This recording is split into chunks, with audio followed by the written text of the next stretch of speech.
ഇന്ന് ഞങ്ങളിവിടെ ചക്കപ്പഴം ബിരിയാണി ഉണ്ടാക്കാൻ പോകുന്നത്. അതിനായിട്ട് നമ്മൾ കുറച്ച് ഗോതമ്പ് പൊടി പാത്രത്തിലേക്ക് ഇട്ട് കൊടുത്ത് ഇപ്പം മഞ്ഞൾപ്പൊടി ഇട്ട് കൊടുക്കാം.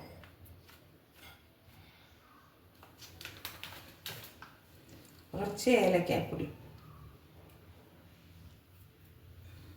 നമുക്ക് ഇട്ട് കൊടുക്കാം. നമുക്ക് നല്ലപോലെ കലക്കിയെടുക്കാം. കുറച്ച് പഞ്ചസാര ഇട്ട് കൊടുക്കാം. നമുക്ക് ചക്കപ്പഴത്തിന് നല്ല മധുരമാണ്, അതുകൊണ്ട് കുറച്ച് പഞ്ചസാര ഇട്ട് നമുക്ക് നല്ലപോലെ ഇളക്കി യോജിപ്പിക്കാം.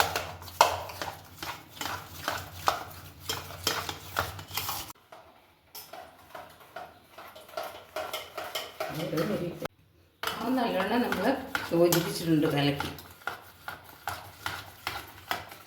നമുക്കൊരു പാൻ അടുപ്പിലേക്ക് വെച്ച് കൊടുക്കാം. അടുപ്പ് കത്തിച്ച് കൊടുക്കുക. ചട്ടി ചൂടായിട്ട് നമുക്ക് എണ്ണ ഒഴിച്ച് കൊടുക്കാം. കാത്തുകൂടി നമുക്ക് ചട്ടി ചൂടായി കഴിഞ്ഞാൽ അതിലേക്ക് നമുക്ക് എണ്ണ ഒഴിച്ച് കൊടുക്കാം.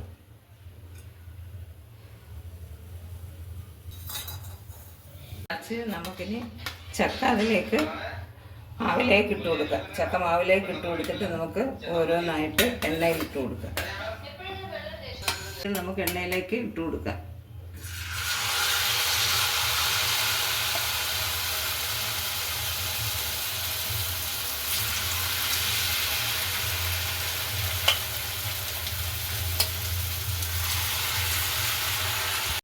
ചക്കപ്പഴം പൊരി നല്ലപോലെ മൊരിഞ്ഞ് കഴിഞ്ഞാൽ നമുക്ക് ഇനി ഇത് പാത്രത്തിലേക്ക് മാറ്റാം.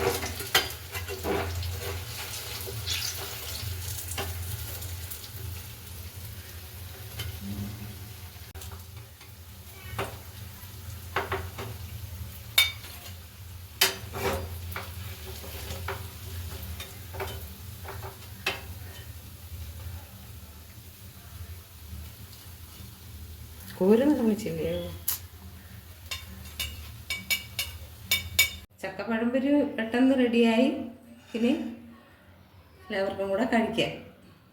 എല്ലാവരുമായിട്ട് സ്കൂളിൽ നിന്ന് വരുമ്പോഴൊക്കെ ഇതുപോലെ നമുക്ക് മാവിനകത്ത് മുക്കി ചക്കപ്പഴം പൊരി പൊരിച്ച് കൊടുക്കുമ്പോൾ പിള്ളേർക്ക് ഭയങ്കര ഇഷ്ടമായിരിക്കും. ചക്ക തിന്നാത്ത മക്കൾക്ക് ഇങ്ങനെ കൊടുക്കുമ്പോൾ അവരത് കഴിച്ചോളൂ.